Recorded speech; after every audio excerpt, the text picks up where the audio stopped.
estudar esse conteúdo, tá? Eu vou começar com uma pequena revisão do que a gente tem visto nas últimas aulas e a gente dá sequência no conteúdo. Bom, tranquilo? Lembrando que essa aula está sendo gravada.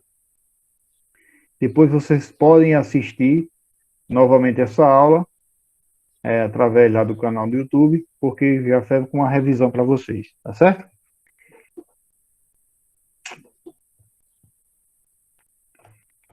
Então, galera, a gente ficou na última aula vendo o conceito de campo elétrico, tá? Nós temos aí as linhas que representam, né, o campo elétrico, feito por duas cargas elétricas. Uma carga elétrica positiva e uma carga elétrica negativa, tá? As linhas de campo na carga positiva, elas vão ser sempre divergentes, elas vão sempre partir da carga positiva em direção ao espaço, tá? A gente vai representar o vetor campo elétrico, né? As linhas de campo elétrico. O campo elétrico a gente representa pela letra E. E as linhas de campo elétrico, eles vão ser sempre divergentes para uma carga positiva, tá?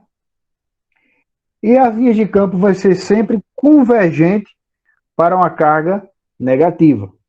Então, para uma carga positiva, as linhas vão sempre partir daquele ponto. E para uma carga negativa, as linhas vão sempre chegar àquele ponto. Tá certo? Então, ó, qual é o conceito de campo elétrico, né? É uma propriedade física estabelecida em todos os pontos do espaço que estão sob a influência de uma carga elétrica, a carga fonte, que a gente vai chamar de carga fonte. Tal que uma outra carga, que é chamada carga de prova, ao ser colocada num desses pontos, fica sujeita a uma força de atração ou repulsão exercida pela carga fonte. Então, para a gente criar um campo elétrico, basta que a gente coloque em um ponto do espaço uma carga elétrica, tá? Quando a gente coloca uma carga elétrica, por exemplo, aí nesse mais aí, né? Está representando uma carga elétrica positiva. Eu coloco uma carga elétrica ali, em torno dessa carga vai ser gerado um campo elétrico. Nesse caso aí, a gente representa por essa cor aí, meio que salmão, tá? Então, o campo elétrico ele vai ficar em torno dessa carga. Todos os pontos em torno dessa carga, tá? E para mim comprovar que existe esse campo elétrico, né, a gente coloca outras cargas, que a gente chama de carga de prova, né, a carga para comprovar, né? Nesse caso aí, as cargas de prova são representadas pelos esses quezinhos, tá? Então, nesse caso aí, ó, esse quezinho, todos esses quezinhos negativos aí são cargas de prova, tá certo? A carga fonte está no centro e a carga de prova é que vai ficar sob a influência desse campo elétrico. Lembrando que, mesmo que não existisse essa carga de prova, o campo elétrico ia existir, porque o campo elétrico ele vai depender exclusivamente dessa carga fonte, representada pelo sinal de mais, tá certo? Vou até colocar aqui, ó, Qzão.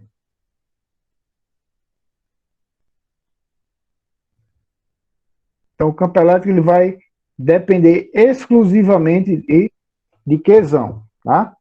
Esses Qzinhos são só para provar que existe esse campo elétrico, tá certo? Então, ó, como a gente viu nas aulas anteriores, né? Quando uma carga de prova Q ela é colocada em um ponto do espaço e sofre a ação da força F, dizemos por definição que a razão entre F e Q é igual ao módulo do campo elétrico. Então, por exemplo, novamente aí, ó, se eu tenho uma carga, agora nesse caso aí em verde, ó, se aqui é a carga geradora do campo, tá, ó, a carga geradora do campo, tá certo? E no ponto P, eu coloco uma carga Qzinho, Tá certo? Se eu pegar a força de interação entre essas duas cargas, ó, toda vez que eu pegar, ó, duas cargas e colocar, né, no espaço, vai gerar uma força, que seja ela de atração ou de repulsão entre essas cargas, tá? Se elas forem de sinais iguais, essa força é de repulsão. Se elas forem de sinais diferentes, essa força é de atração, né? Então, se eu pegar esta força de interação de Q mais de Qzão com Qzinho, né, e dividir por Qzinho, eu vou ter o módulo do campo elétrico, certo? Então, o campo elétrico ele pode ser dado por esta equação aí, ó. Campo elétrico vai ser igual a força sobre a carga de prova, tá? Bom, na última aula também a gente viu a seguinte propriedade. Não tem problema, Carlos Gabriel. O importante é chegar, tá certo? Deixa eu só voltar aqui e abrir aqui uma página. Na última aula a gente também viu o seguinte. E se eu tenho aqui, ó, uma carga mais, um Qzão, que está gerando um campo elétrico, se eu colocar aqui num ponto aqui, ó,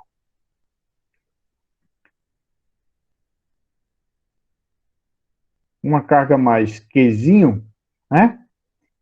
Nesse ponto aqui que eu coloquei Qzinho, vai existir o campo elétrico que é referente a Qzão. De Qzão vai sempre partir as linhas de campo. De Qzão vai sempre partir as linhas de campo. Tá, ó. Eles vão partir daqui, ó, desta carga, que é a geradora do campo. Então, nesse ponto Qzinho aí, ó, o campo elétrico é para cá. Esse aqui é o vetor que representa o campo elétrico. E a força elétrica, né? Como é carga positiva, a força elétrica também é neste mesmo sentido, tá? Então, o campo elétrico e força elétrica vão ter a mesma direção e mesmo sentido, tá certo? Se eu colocar aqui uma carga negativa, se eu coloco aqui uma carga negativa, né, ó, devido à carga Qzão, né, devido à carga Qzão,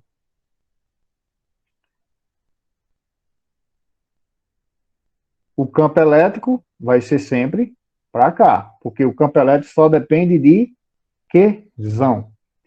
Porém, como uma é positiva, a outra é negativa, né, uma é positiva e a outra é negativa, a gente vai dizer que a força, nesse caso, ó, é de atração, tá? Porque aí as cargas elétricas de sinais contrários se atraem, tá? Com isso implica dizer o seguinte, que se a carga fonte é positiva, né, ó, esse Qzão aqui, ó, é positivo, ela vai gerar sempre um campo divergente, ó, o campo divergente, tá? Se essa carga fonte é negativa, ela vai gerar sempre um campo convergente, ou seja, na direção da carga. Tranquilo? Se a carga de teste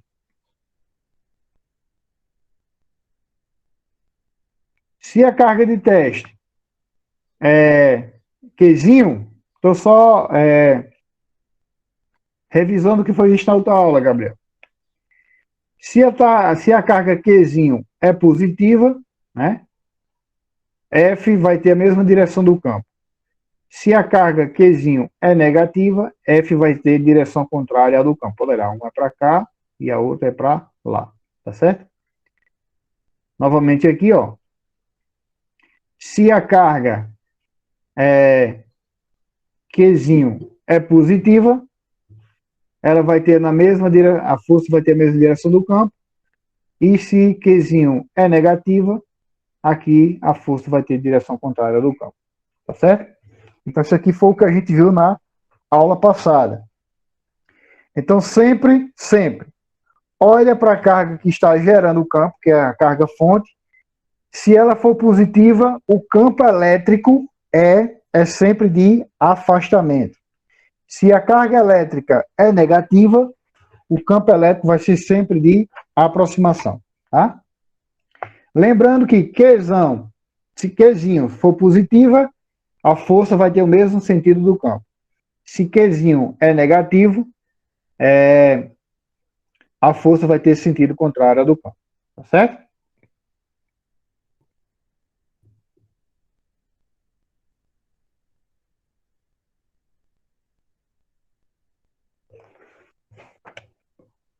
Bom, o que a gente viu foi o seguinte também. Como o módulo do campo elétrico é dado por esta equação aqui, ó. O módulo do campo elétrico é dado por esta equação, né? Campo elétrico é igual a força sobre carga, tá certo? O que implica dizer o seguinte, que a força elétrica nós sabemos que é dado, né? A força elétrica nós sabemos que é força igual a K, Qzão, Qzinho, D ao quadrado, tá bom? Então, quando eu substituir aqui, ó, esta força nesta equação aqui, ó, de cara eu vou eliminar este Q com esse Q. Logo, o campo elétrico ele vai ser dado por K, Qzão, D ao quadrado. Então, o campo elétrico tanto pode ser dado por aquela equação lá que a gente viu, né, que é a força pela carga de prova, ou o campo elétrico pode ser dado por K, a carga fonte, dividido por D ao quadrado. Isso aqui foi tudo que a gente viu na aula passada, tá? Na aula passada. Então, o campo elétrico ele pode ser dado por esta equação,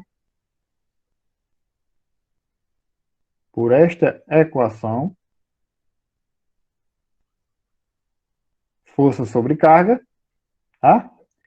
Ou por esta equação. Determine o vetor campo elétrico em um ponto P que dista 20 centímetros de uma carga Qzão, eletrizada com 8 microcoulombs de carga, dado, né, que a constante eletrostática vai ser 9 vezes 10 elevado a 9 Newton metro quadrado por coulomb quadrado. Então, nesse caso aí, ó, a questão, ela quer que eu determine o campo elétrico, tá?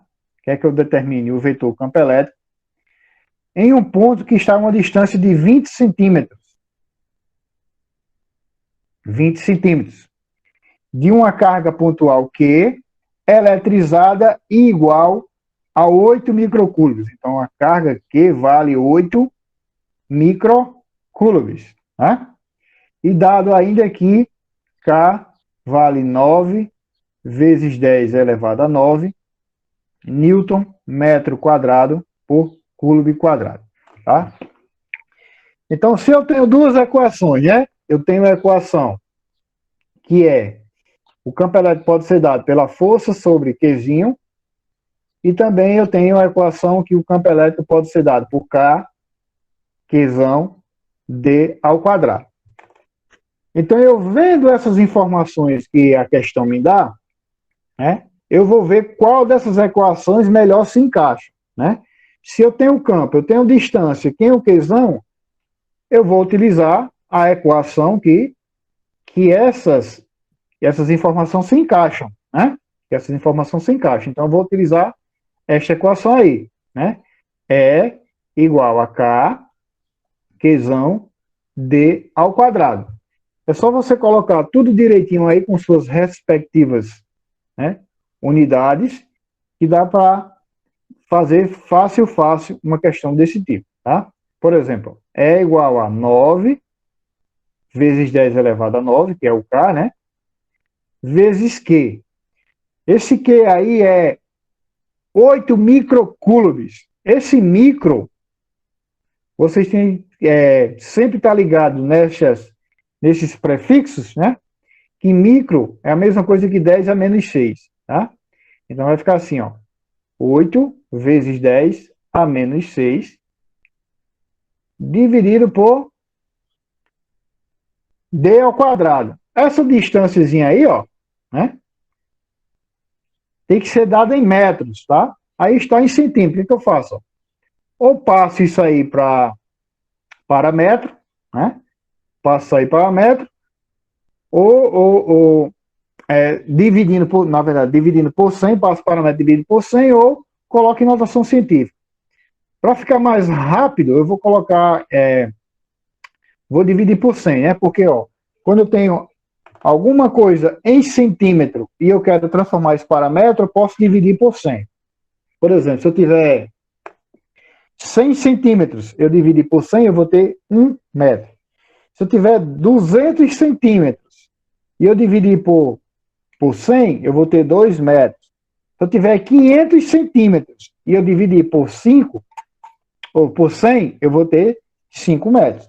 Então, se eu tiver 20 centímetros e eu dividir por 100, eu vou ter 0,04.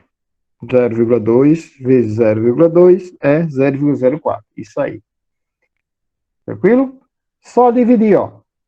72 dividido por 0,04, 1.800 vezes 10 elevado a 3.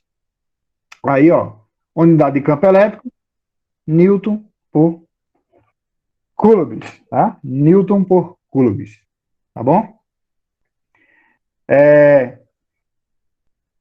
Para mim colocar isso ainda mais corretinho, né, para ficar mais corretinho ainda, esse campo elétrico, ó, em termos de notação científica, essa vírgula tem que ficar aqui, ó. Tá, gente? Tem que ficar aqui, ó, entre 1 e 8, porque em notação científica, a vírgula tem que ficar em um número entre 1 e 9, na primeira casa após o primeiro número entre 1 e 9. Então, eu coloco essa vírgula aqui, ó, 1,8. Aí, como essa vírgula dá aqui, ó, uma casa, duas casas, três casas, é 1,8 vezes 10 elevado a 6 Newton por coulomb, tá certo? Isso aqui é o padrão correto para a notação científica. A notação científica tem que ser expressa assim, ó. Esse número, né, tem que ficar entre 1 e 9, tá bom? Essa vírgula tem que ficar entre o primeiro número entre 1 e 9. Mas também está correto desta maneira. É o mesmo número, tá? Só que aqui é elevado a 3 e aqui é elevado a 6. Mas se você for colocar isso na ponta do lápis, vai dar o mesmo número. Só que isso aqui é padrão correto para a notação científica, é 1,8 vezes 10 elevado a 6, tá bom? Mas isso aí não vai influenciar no resultado final, não.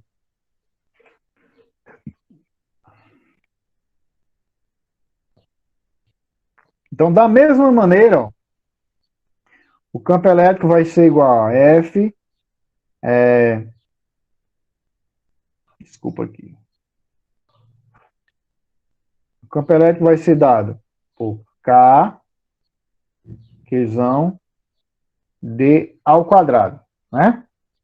A força elétrica, né, era dada por K, Qzão, Qzinho, D ao quadrado. Então, notem que essas equações são muito próximas uma das outras, tá certo? Se vocês observarem, né, o campo elétrico ele vai ser proporcional à carga elétrica que está gerando esse campo. Ou seja, quanto maior o valor desta carga Qzão aí, né, maior será o valor de campo elétrico. Tá certo? Então, ele é proporcional ao valor de Q. E ele é inversamente proporcional ao quadrado da distância. Tá, ó. Ele é inversamente proporcional ao quadrado da distância. Ou seja, se eu tenho o campo elétrico no ponto e eu duplico essa distância, é 2 ao quadrado. Então, esse campo cai 4 vezes. Se eu triplico a distância, é 3 ao quadrado. Então, o campo elétrico cai 9 vezes. Graficamente, ó, ele vai ser representado dessa maneira. Né? Fazer aqui o gráfico. Ó.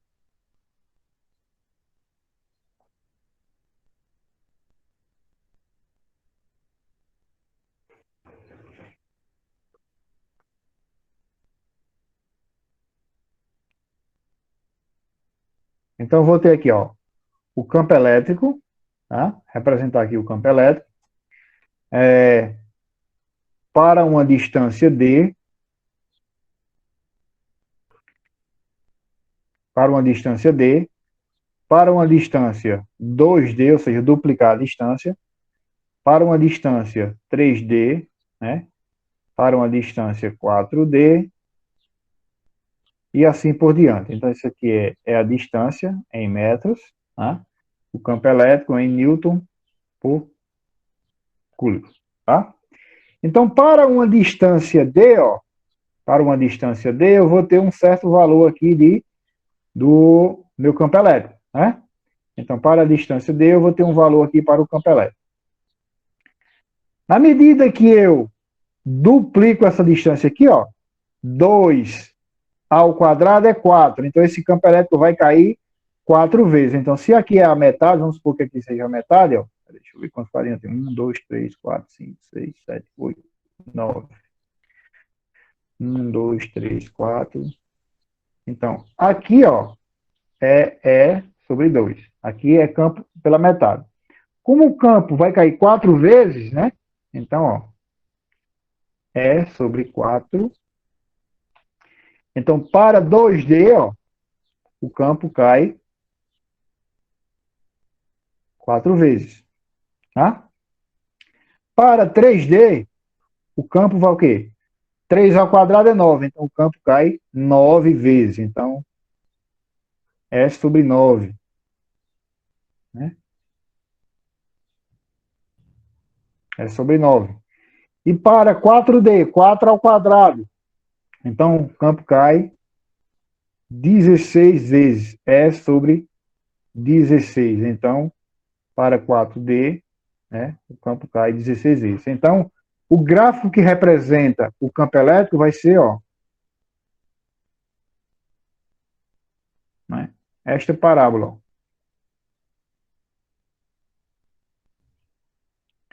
E à medida que essa distância vai ficando muito longe, o campo elétrico vai tendendo a zero. Né? Ou seja, à medida que a distância tende para o infinito, né, o campo elétrico se aproxima de zero.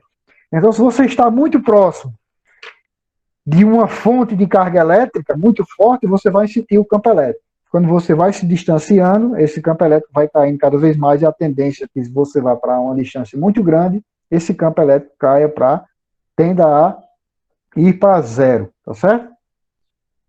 Então, como mostra aí, ó, o gráfico representa a intensidade do vetor criado por uma partícula eletrizada com carga Q em função da distância. Como eu mostrei para vocês aí, ó, tá certo? É uma hipérbole cúbica, tá? O gráfico é uma hipérbole cúbica. Então, é importante salientar que a existência do campo elétrico em um ponto não depende da carga de prova naquele ponto. Ou seja, o campo elétrico ó, não depende de Qzinho, tá? Assim, existe um campo elétrico em cada um dos pontos, embora não haja carga de prova em nenhum deles. Ou seja, independentemente de Qzinho, se eu colocar lá um Qzão, né, já vai existir em torno desse Qzão um campo elétrico. A unidade de intensidade do campo elétrico no sistema estacionário de unidade pode ser dado por Newton por Coulomb ou volt por metro. Tá? A intensidade de direção em sentido depende do ponto do campo, da carga do corpo que produz o campo e o meio que envolve. Tá certo? A galera entrando aí, deixa eu só aceitar aqui na reunião, para todo mundo ficar, conseguir assistir a aula. Pronto, ó.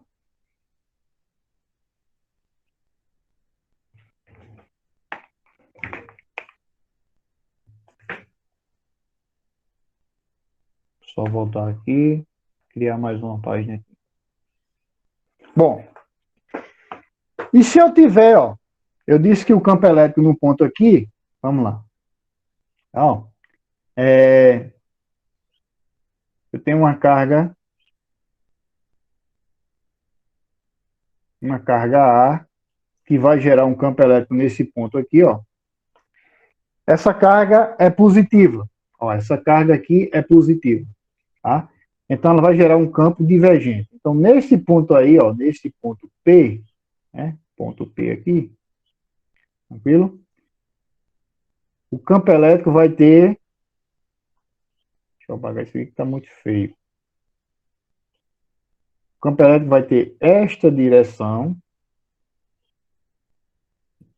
tendência para esse negócio ir para baixo, eu quero botar para cima e ele fica descendo.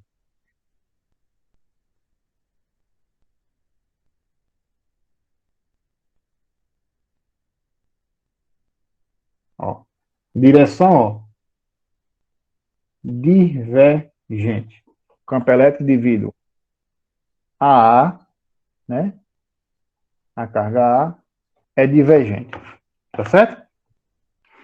Se por acaso eu colocar, né? Se eu colocar aqui, ó, outra carga geradora de campo, nesse ponto, vou colocar aqui outra carga positiva, se eu colocar aqui, ó, um Q, uma carga B, né?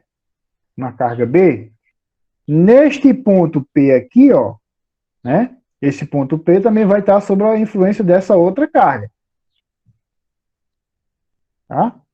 E agora vai estar para cá. Ó. Por quê? Porque vai ter um campo elétrico aqui nesse ponto, né? Devido à carga B. Então eu vou ter dois vetores, vou ter dois vetores aí. Um vetor A, devido à carga A, e um vetor B, devido à carga B. Pela regra do paralelogramo, né? Quando eu tenho dois vetores desta maneira aí, ó, o vetor resultante, né, ó, o que eu tenho que fazer para encontrar o vetor resultante? Eu vou traçar aqui, ó, um vetor, né, uma linha pontilhada aqui paralela a este vetor A e uma linha paralela a este vetor B, tá? Uma linha paralela ao vetor A e uma linha paralela ao vetor B. O vetor resultante é esse vetor aqui, ó, que vai sair da origem, tá? Então, esse é o vetor resultante. Significa dizer que se eu colocar uma carga Qzinho aqui, ó, Qzinho mais, essa carga, colocar ela solta aqui, ela vai fugir nesta direção. Ela vai ter uma velocidadezinha nesta direção, né? Essa carga Q positiva, ela vai nesta direção. E se eu colocar uma carga negativa, ela vai no sentido oposto, tá certo? Então, nesse caso, eu tenho que fazer o quê? Eu tenho que fazer a soma desses dois vetores. Então, eu quero utilizar aquelas regras de soma de vetores que vocês viram lá no primeiro ano, tá? De como somar vetores. Eu encontro o vetor devido à carga A, depois encontro o vetor devido à carga B, pego esses dois vetores e faço a soma de vetores e encontro o vetor resultante, né, nesse ponto, tá? E sendo mais, se tiver mais cargas, né, se tiver mais de duas, como é que faz? Vai fazer a mesma coisa. Se eu tiver um A aqui, ó, uma carga positiva, se eu tiver aqui um B, uma carga positiva, e se eu tiver aqui um C, uma carga negativa, né? É o princípio da superposição de cargas, exatamente. E se eu tiver aqui, ó, um ponto, vou colocar um ponto aqui, ó, um ponto P qualquer, eu vou ter 3 vetores neste ponto. 3 vetores nesse ponto. Neste ponto eu vou ter um vetor devido à carga A, né, ó. Eu vou olhar para a carga A e vou ver que ela é positiva. Então, devido a A, ela é, ó, no sentido contrário a A. Esse aqui é meu vetor devido a A. Devido a B, ó, eu vou ter, ó, B também é positivo, então esse vetor vai vir para cá. Tá certo? Vetor devido a B. E esse C aí é um vetor negativo. É uma carga negativa, na verdade, né? Então, devido a C, ó, devido a B, afastamento de B, devido a afastamento de A. E esse C, ele é um vetor de aproximação a C. Então, ele vai ter um vetorzinho para cá. Ó. Tá? Vai ter um vetorzinho para cá, devido a C. Então, neste ponto, ele vai estar sob influência, esse ponto aqui, ele vai estar sob a influência de 3 cargas elétricas que estão gerando o campo. Um A, um B e um C. Tá certo? Então, naquele ponto, cada carga vai gerar o seu vetor campo elétrico. O que eu tenho que fazer? Eu tenho que fazer a soma desses vetores, tá? Devido, como eu tenho aí 3 cargas elétricas, eu tenho que ligar o início de um ao final do outro, sempre, né? Eu posso fazer assim, ó. Eu desenho o vetor A, ó. Aí o vetor, desculpa, o vetor A não é para cá, o vetor A é o contrário. Ó, desenho o vetor A, que tem esse sentido aí, ó, para cá. Aí, depois do vetor A, onde terminar o vetor A, eu desenho o vetor B com as mesmas características. Eu desenho o vetor B, ó, que seria esse vetor aqui, ó. Desenhei o vetor A, que era esse. Desenhei o vetor B, que era esse. Aí depois eu desenho o vetor C, que era esse. Ó. Tá? Um vetor resultante é o vetor que vai sair aqui da origem e vai vir até aqui. Então, o vetor resultante, nesse caso, é esse vetor aqui, ó. Esse vetor. Tá certo? Esse seria o vetor resultante. Como é que eu calculo? Usando as regras de soma de vetores que a gente viu lá no primeiro ano. Depois eu mostro para vocês como é que a gente faz isso. Tá bom? Então, isso aqui é a superposição de cargas. Então, cada carga vai gerar no ponto um campo elétrico. Tá certo? Ó, como mostra aí, ó. Tá certo? Eu tenho que fazer a soma de vetores. Então, para Q1 positivo, eu vou ter um campo elétrico 1. Para Q2 negativo, eu vou ter o campo elétrico correspondente a Q2. Para Q3, eu vou ter um campo elétrico correspondente a Q3. Então, eu vou ter 3 campos elétricos em um único ponto. Cada ponto, cada vetor campo elétrico vai ser devido a uma carga correspondente a ele. Tá? Ó. Novamente, a carga Q1 é positiva. Veja que a seta vermelha está se afastando do vermelho, do Q1. A carga Q2 é negativa. Veja que a seta azul está indo na direção do negativo, porque a linha de campo ela vai sempre na direção do negativo. E para o Q3, a linha de campo é no sentido contrário, né? Ou seja, divergente a Q3, tá certo? Então, vou ter E1, E2 e E3, e a direção e o sentido vai depender do sinal das cargas, tá certo?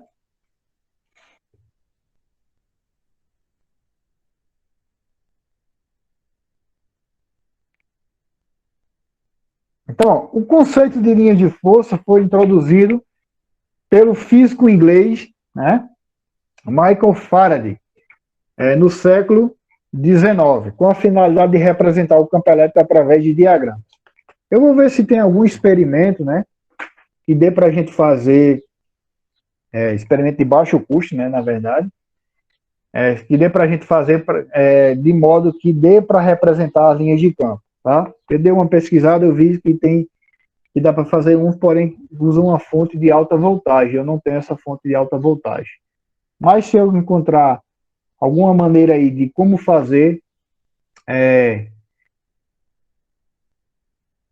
esse experimento, eu vou mostrar para vocês, porque realmente, né, a gente já fez isso na universidade e realmente vai surgir essas linhas aí, surgem essas linhas nesse sentido aí, tá certo? Eu vou ver se eu consigo fazer experimentalmente para vocês e mostrar na prática como funciona. Eu coloco aqui, ó, um ponto positivo, a superfície aqui potenciais também, né? Eu coloco um ponto positivo aqui, um ponto positivo aqui, coloco, vamos supor que eu coloque aqui um pó de trigo, por exemplo, né? Eu vi um experimento que é o seguinte, deixa eu só, eu vi o seguinte experimento, né?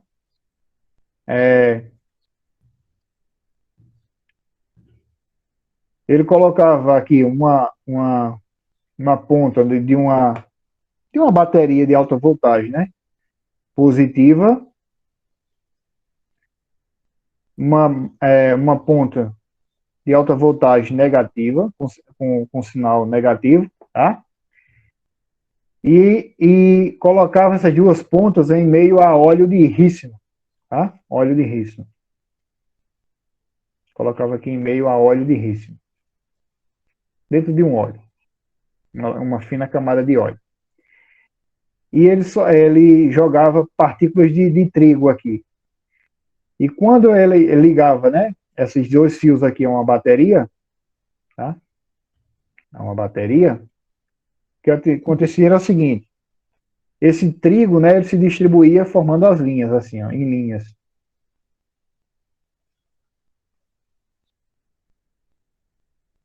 Esse trigo se distribuía formando essas linhas, mostrando, né, que o campo elétrico ele é desta maneira. Ele não ficava espalhado, ele ficava formando essas linhas. Eu vou ver se eu consigo fazer essa fonte, né, eu consigo, né, essa fonte de alta voltagem para mostrar para vocês como isso acontece. Tá certo?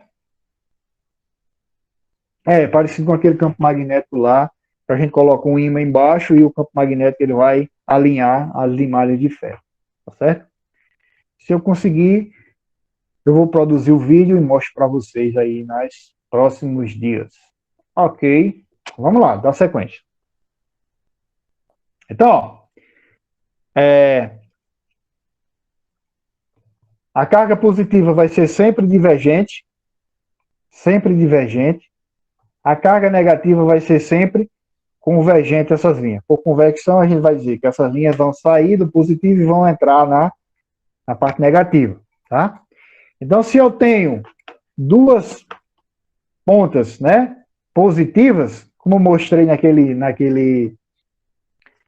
no simulador do FET, né, quando eu coloquei duas carguinhas positivas, os campos, né, ó, eles se divergiam, né, por isso que as cargas positivas, elas se repelem, né, que aqui nesse interior aqui, ó, o campo se anulava, né, o campo é igual a zero.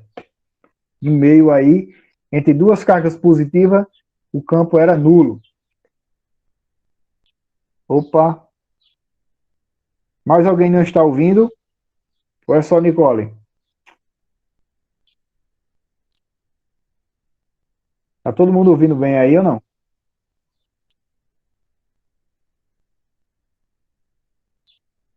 Tá normal?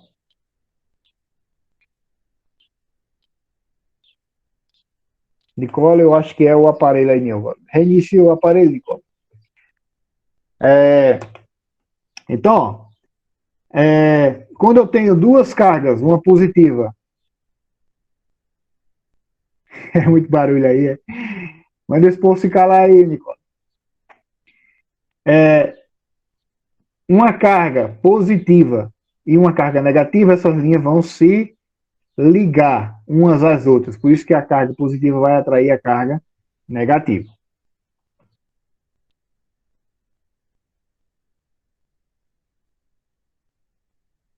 Então vai ter sempre as características da linha de força, né?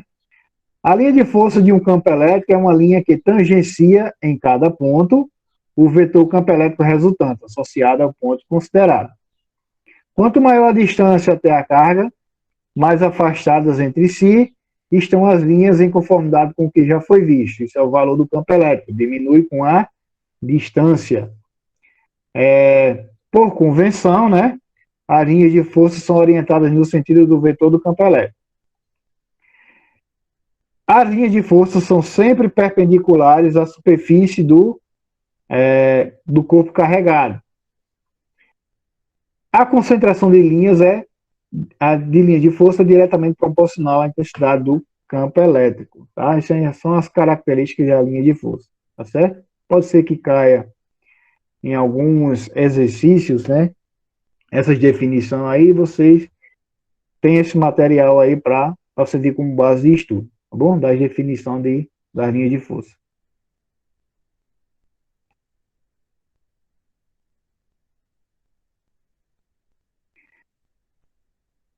Trajetória das partículas. Então, como eu falei para vocês, né?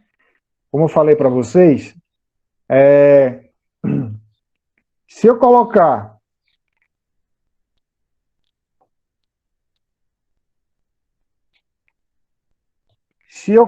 aqui, ó, uma carga positiva, e se eu colocar aqui uma carga negativa, né? Eu tenho aqui um QB e um QA. Tá certo? Se eu colocar aí um campo elétrico, uma carga positiva e uma carga negativa, logicamente, né, as linhas de campo vão partir de A para B. Tá certo? Vão partir de A para B. Essas linhas de campo vão partir de A para B. Tá certo? Se eu colocar qualquer partícula aqui no meio, ó, que esteja carregada positivamente, ela vai seguir, ó, a linha, essa partícula carregada, ela vai seguir sempre a linha do campo, né? A força, ó, é no sentido do campo, então essa carga vai para cá, né? Ela vai ser direcionada para cá. A força vai ter a mesma direção do campo elétrico. Se eu colocar aqui uma carga negativa, né? Essa carga vai se dirigir para cá, né? Vai no sentido contrário ao campo, tá certo? A gente vai ver algumas aplicações a seguir, que isso é o princípio, né? Da deflexão de raios catódicos para construções de TV, de tubos de televisão, aqueles televisão a tubo, né? Aquelas televisão grandona, que funcionam desta maneira aí, né? Já vou mostrar para vocês na prática como isso funciona, tá certo? Então vamos lá. Um campo elétrico, né? Através da definição de campo elétrico uniforme. Um campo elétrico, ele denomina-se uniforme em uma região do espaço se o vetor campo elétrico é o mesmo em todos os pontos da região. Possui mesma direção, mesmo sentido, mesma intensidade. As linhas de força são retas, paralelas, igualmente orientadas e espaçadas. Então, sempre que eu tiver duas placas, por exemplo, eu tenho uma placa 1 aqui, ó, uma placa 1. E eu tenho outra placa aqui, placa 2, né? Duas placas. Opa. Placa 2. E elas forem carregadas com sinais diferentes, né? As linhas de campo, ó, em determinada região, elas vão possuir a mesma direção e o mesmo sentido. Direção, sentido, e vão possuir sempre o mesmo valor. A gente diz que esse campo elétrico é uniforme. Ó, aqui nessa região não se aplica esse conceito. Ó. Nessa região não se aplica o conceito de campo elétrico uniforme. Nessa região também não se aplica o conceito de campo elétrico uniforme, porque as linhas estão meio tortas. Já nessa região aí no centro, né, ó, essa região aí no centro, que eu sublinhei na cor preta, ela me dá um campo elétrico uniforme, tá? Ela vai me dar um campo elétrico uniforme. Por quê? Porque as linhas estão, ó, paralelas. Nesse ponto aqui, ó, as linhas são paralelas, tá? São igualmente orientadas e espaçadas. Então, esse conceito aqui é o conceito de campo elétrico uniforme, tá? Aqui é uma visualização em 2D, uma visualização em 3D seria mais ou menos isso aqui, ó. Essa outra imagem, né? Se eu tiver aqui a placa positiva, vou colocar essa placa positiva aqui como sendo A1 e a placa negativa como sendo A2, né, ó, você vai ver que as linhas vão sair, né, vão se desapegar da placa positiva e vão em direção à placa negativa, tá? Então, nessa região aí, ó, nessa região aqui, né, que está sendo mostrada, o campo elétrico ele é dito uniforme, porque as linhas estão igualmente espaçadas, possuem mesma direção, possuem mesmo sentido, e nesse caso vão possuir a mesma intensidade, tá? Então esse é o conceito de campo elétrico uniforme. Então pode-se demonstrar sempre que o campo elétrico entre duas placas paralelas e de espessura desprezível é uniforme, tá certo? Um campo elétrico nessa região aí, ele é dito uniforme. Ele não é uniforme, ó, nesse local, onde estou passando aí uma bolinha vermelha, não sei se vocês dão para ver. Ele não é uniforme aqui, ó. Ele não é uniforme aqui também, na outra lateral, mas aqui no meio, ele vai ter uma região em que ele é uniforme. Da mesma maneira aqui, ó. Tá certo? Ele vai ser uniforme, tá certo? Ele não seria uniforme nas bordas. Por exemplo, a linha de campo ia sair aqui assim, ó. Ia tentar sair dessa maneira. Então, nessa região aqui, né, ele não seria uniforme, tá bom? Nessa região ele não seria, mas no meio, entre as duas placas, esse campo elétrico ele é dito uniforme, tá certo? Então, se eu tenho aí duas placas, que vai gerar um campo elétrico uniforme, e eu vou jogar aí três partículas. A primeira partícula que eu joguei,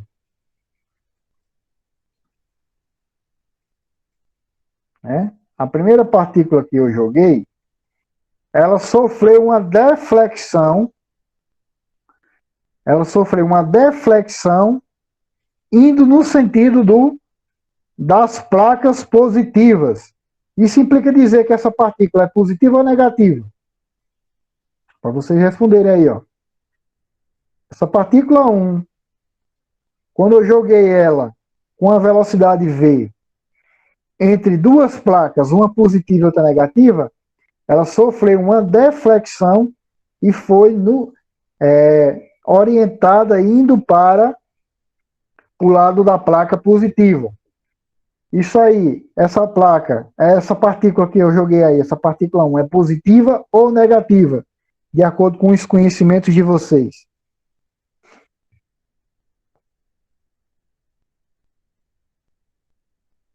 É hora de você dizer se é positiva, se é negativa, se é neutra, o que é. Negativa? Bom, Vitória está dizendo que é negativa. E eu confirmo com Vitória. Ela é negativa, ó, já que ela foi, ó, direcionada, né, para a placa positiva. Né? Ela entrou no campo elétrico e ela foi jogada para a placa positiva. No caso, essa partícula é uma partícula negativa. Né? Se eu pegar aqui a outra parte, vou chamar isso aqui de partícula 2, né?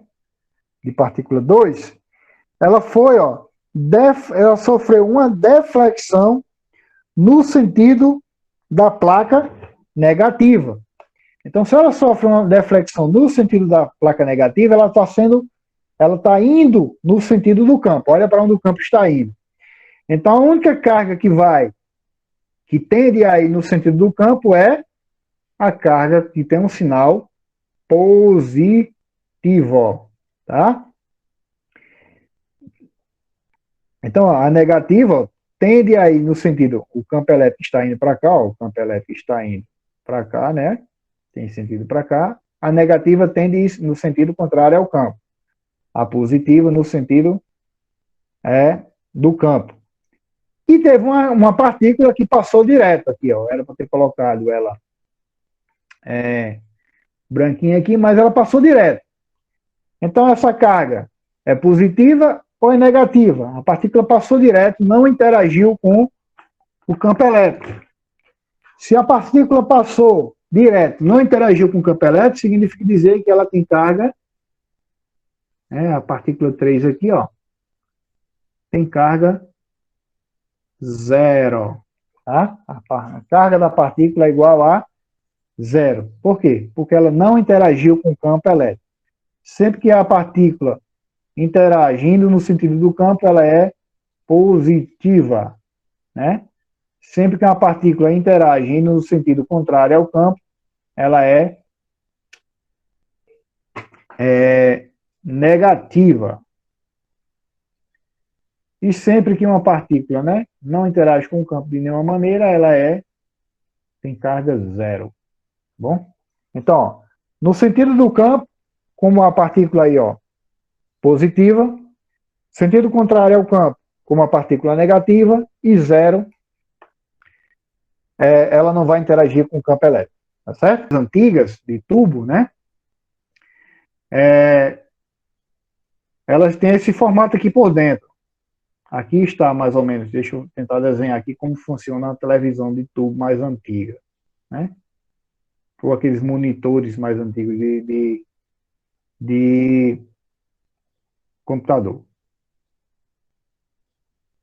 Aqui é o perfil, né, da televisão, aquelas televisões mais antigas, tá certo? Aqui é aquele perfilzinho.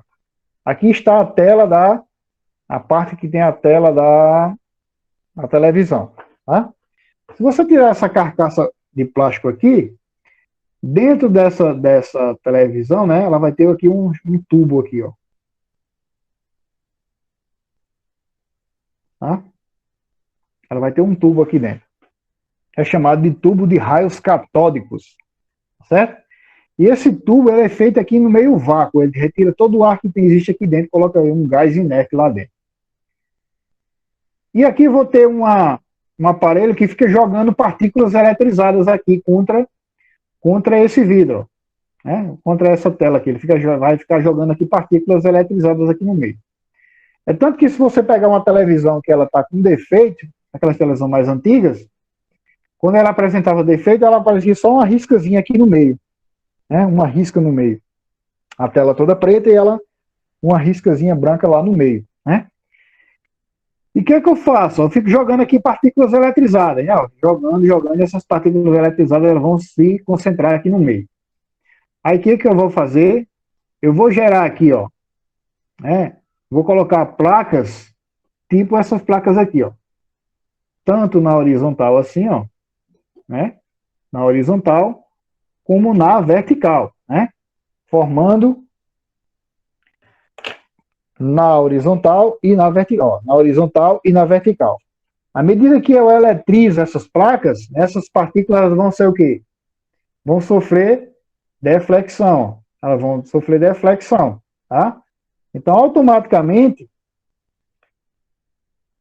essas placas vão ser eletrizadas, né? E essas partículas vão sofrer deflexão. Ao tocar, essas partículas, ao tocar aqui a tela, né?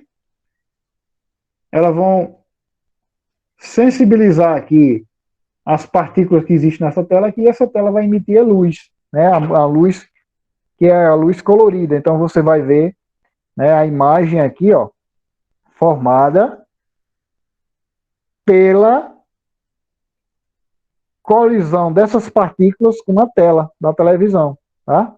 Devido o quê? Devido toda vez que essas cargas serem orientadas, né, de acordo com que essas placas essas placas que vão jogar essas partículas para cima e para baixo, que vão orientar essas partículas na direção dela. Se por acaso aqui der defeito novamente, se der defeito aqui, né, nesta configuração aqui de eletrização, o que acontece é o quê? A televisão vai dar um defeitozinho lá e você vai ver só uma riscazinha no meio, tá? Então essas televisões mais antigas, ela é feita nesse formato, tá bom? Essas televisões mais de hoje, mais modernas, as televisões de LED, ela vai ter uma luzinha, né, na tela, vamos colocar aqui. Ixi, o negócio aqui ficou horrível. Essas televisões mais modernas, né, a tela dela, vou colocar aqui uma telazinha fina, né, a tela dela, ela vai ter o quê? Várias lâmpadazinhas aqui de LED mesmo, né? Várias lâmpadas de LED. E essas lâmpadas vão acender elas. Vai fazer o papel dessa telazinha aqui, ó. Quando a partícula batia na tela, ela acendia. E já na televisão de LED não vai ter essas partículas. Cada LEDzinho desse aqui vai acender de uma forma diferente. Eu vou ter LED vermelho, né? Eu vou ter LEDs vermelho. Vou ter LEDs vermelhos. Vou ter LEDs azuis. Vou ter LEDs amarelos. E vou ter LEDs pretos, né? Vai ter lá preto. Então, sempre que eu quiser formar cores, né, eu vou utilizar essas cores primárias aqui, ó. A mesma cor lá da impressora, né? Se você pedir montar uma impressora, você vai ter a tinta azul, a tinta amarela e a tinta vermelha. Essas três conjunções vão formar as cores que a gente queira, né? Azul e amarelo forma verde, verde e vermelho forma marrom, azul e vermelho forma o roxo, né? E assim amarelo e vermelho vão formar o laranja, né? E todas as cores vão formar pelo princípio, né, da superposição dessas outras cores aqui, ó. Tá? O vermelho, o azul, o amarelo e o vermelho. Essas três cores primárias aqui vão formar as outras cores, né? Por isso que a impressora de vocês, se vocês tiverem a impressora em casa, ela vai ter tinta ciano, magenta e amarela, né? Que são as cores correspondentes amarelo, azul e vermelho. Tá certo? O azul, o ciano é o azul bebê, né? O azul bebê.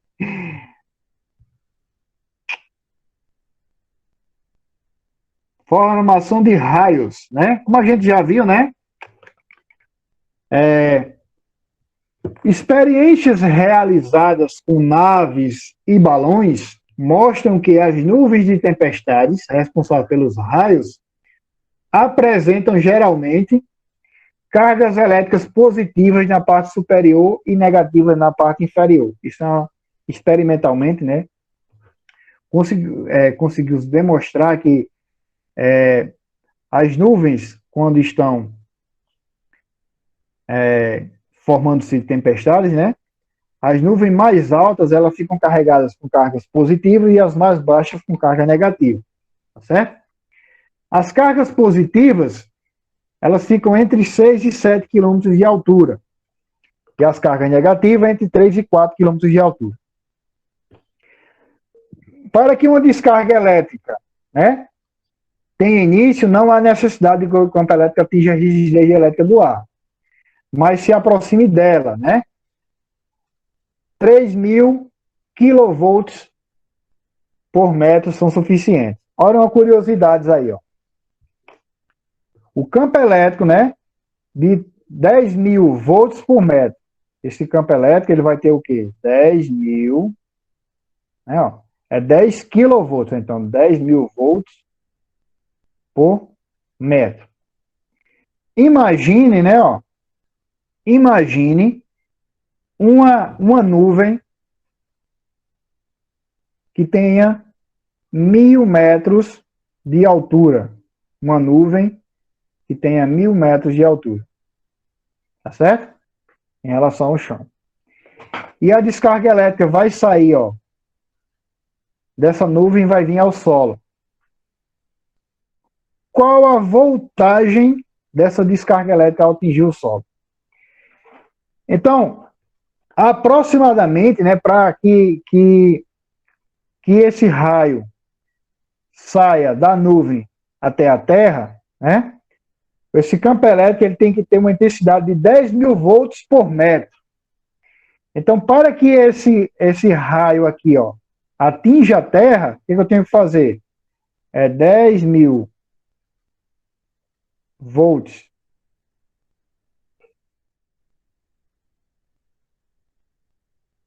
que é 10 kV, tá? É 10 mil volts por metro vezes 1.000 metros. Né? 1.000 metros. Multiplicando isso, ó, cortando um metro, vai ficar assim, ó. Aí 7 zeros.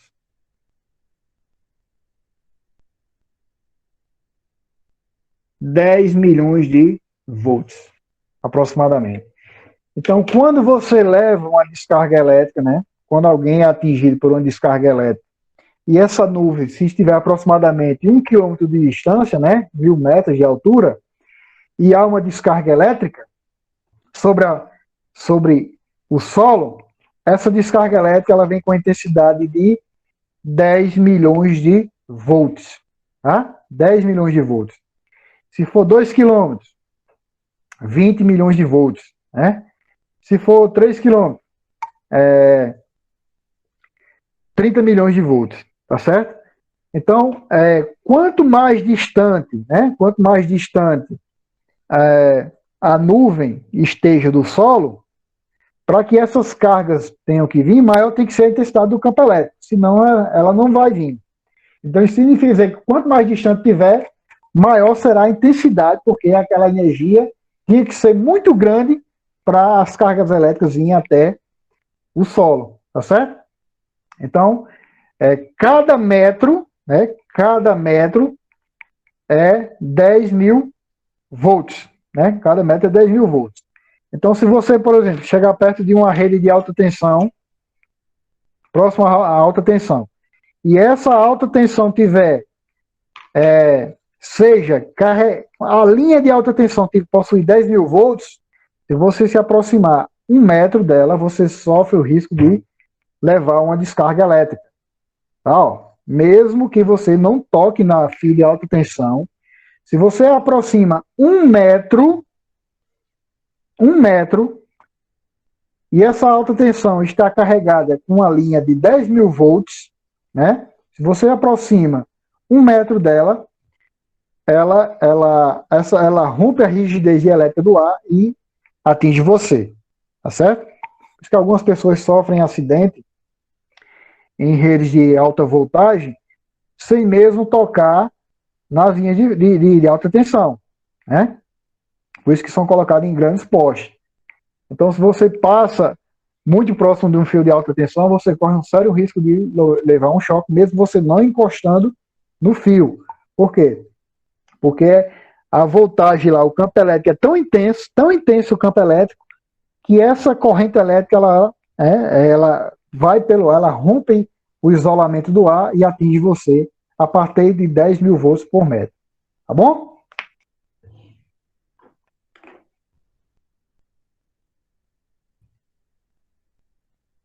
Aqui é só uma curiosidade, o efeito luminoso do raio é denominado relâmpago, né? E o efeito sonoro, que resulta no forte aquecimento do ar, originado pela expansão é denominado trovão. Então, quando existe, né, uma descarga elétrica, esse ar se aquece, o ar se expande, né? O ar aquece, ele se expande e se contrai. Nessa contração é que há a onda de choque e a gente escuta o trovão. Então, se você estiver em casa, num dia de chuva e escutar um trovão, não se preocupe, porque o perigo já passou, né? O perigo é o raio, né? O raio caiu, depois você vai enxergar o raio a uma certa distância, e a luz, como é muito mais rápido do que o som, você vai enxergar o raio, depois você vai ver aquela onda sonora chegar até você. Né? Mas o perigo não está no trovão, o perigo está no raio. Né? O que provoca os danos é a descarga elétrica. Tá certo? Para isso a gente usa o quê? Para proteção de raios, a gente usa os para-raios. Né? O objetivo principal de um para-raios é proteger, isso todo o conteúdo está inserido dentro do campo elétrico. Tá? Então, o objetivo principal de um para-raios é proteger uma certa região ou edifício, ou residência, ou semelhante da ação danosa de um raio. Estabelece-se com ele um percurso seguro de descarga elétrica principal entre a terra e a nuvem. Né? Um para-raios consta essencialmente de uma haste metálica disposta verticalmente na parte mais alta do edifício a proteger. A extremidade superior da haste tem várias pontas e a inferior é ligada à terra, como mostra a imagenzinha aí, ó. Deixa eu ver se eu consigo mostrar essa imagenzinha para vocês aí.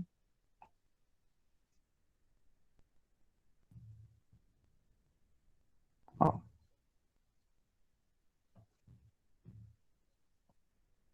Então, essa extremidadezinha aí vai ter umas pontas, tá? E essas pontas elas vão atrair os raios para ela, tá? E esse para-raios ele tem que estar ligado, ó, à terra, né? Então, a gente está muito bem aterrado. Para quê? Para que quando o raio venha da nuvem, ele bata no para-raio e esse fio seja um condutor dessa descarga elétrica até a terra. Né? Se você colocar lá um para-raio na sua casa e não ligar, fizer o aterramento adequado, né, o que vai acontecer? Você vai atrair um raio para a sua casa e esse para-raio ele vai destruir esse raio, né, na verdade, vai destruir sua casa, porque ele tem que ser aterrado para a terra, né, tem que ser jogado essa descarga elétrica para a terra. Se ele não tiver esse fio, a descarga elétrica vai ficar na sua casa, então vai explodir sua casa, né? Então esse para-raio ele tem que ser devidamente ligado à terra. Então, quando a nuvem eletrizada passa nas proximidades do para-raio, ela induz descargas elétricas de sinal contrário. O campo elétrico na vizinhança das pontas torna-se tão intenso que ioniza o ar e força descarga elétrica através dela para o para-raio, que proporciona ao raio um caminho seguro até a Terra. Tá? Então, o para-raio tem que ser instalado por uma pessoa especialista, né, que sabe as dimensões exatas do fio, não é qualquer fio que suporta também essa descarga elétrica. Né? Tem que ser um fio especial com uma determinada espessura para que ela possa conduzir essa descarga até a Terra. Tá? E algumas aplicações do campo elétrico. Sabemos que o corpo humano, nosso corpo humano, ele é capaz de gerar campos elétricos, tá? E que nosso coração ele é capaz de gerar correntes elétricas que percorrem o tecido muscular deste, né? Toda corrente elétrica gera um campo elétrico e uma grandeza vetorial que pode ser captado por aparelhos e transformadores e transformados em traçados. Esse aparelho, que capta e analisa o campo elétrico gerado no coração, é o eletrocardiograma, aparelho amplamente utilizado na medicina. Não sei se algum de vocês aqui já fez, né? Mas talvez um pai de vocês ou o avô de vocês tenha feito esse exame chamado eletrocardiograma. Né? Como o texto fala aí, nosso coração ele emite cargas elétricas, né, corrente elétrica, e essa corrente elétrica ela vai produz campos elétricos, né? Campos elétricos. O que na medicina os físicos fazem, né? Os físicos produzem que é chamada física médica, né? Essa parte da física é chamada física médica, né? Produzem um aparelho que capta essa oscilação de campo elétrico do coração da pessoa, tá? E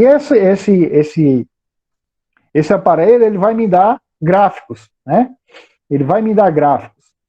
Então a análise desse gráfico, né? Pelo médico especialista, ele vai saber se o coração está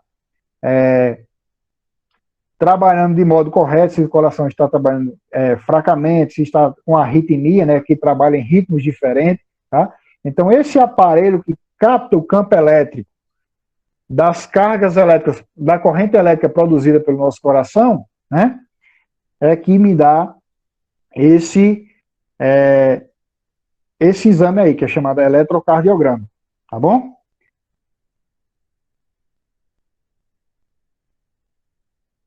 Outra utilização do campo elétrico, né, é em capacitores. Capacitor é um dispositivo de armazenar energia. Ele armazena energia, ele vai ficar uma placa carregada positivamente e outra placa carregada negativamente. E quando ele descarrega de uma vez só, né, ele descarrega essa energia de uma vez só. Onde a gente utiliza esses capacitores?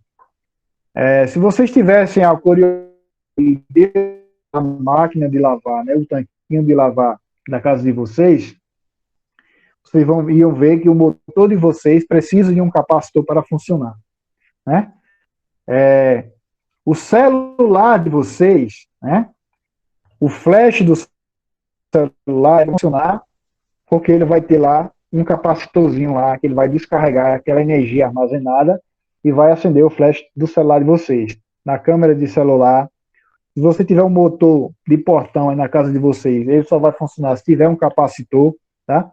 Então isso está presente em nosso dia a dia, só que a gente não percebe, né? Acaba não percebendo. A gente só percebe quando a gente está estudando algo que seja realmente afinco, né? E alguém cite essas informações, tá certo? Outra tecnologia, né, que está sendo estudada aí é a Red Tecton, né? A tecnologia chamada Red Tecton, que é utilizar o corpo da gente, né, como o nosso corpo produz, né, corrente elétrica, é utilizar o corpo como transmissor de energia, né? Então, como é que funcionaria?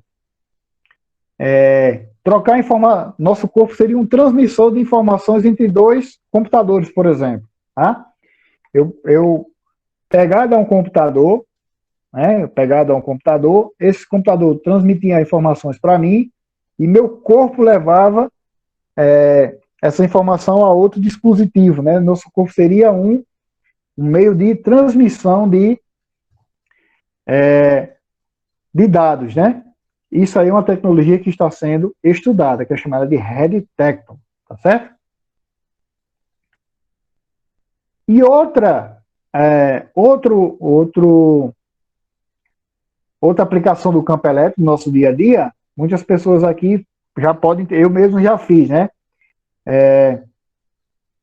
Uma ressonância magnética, né? A ressonância magnética.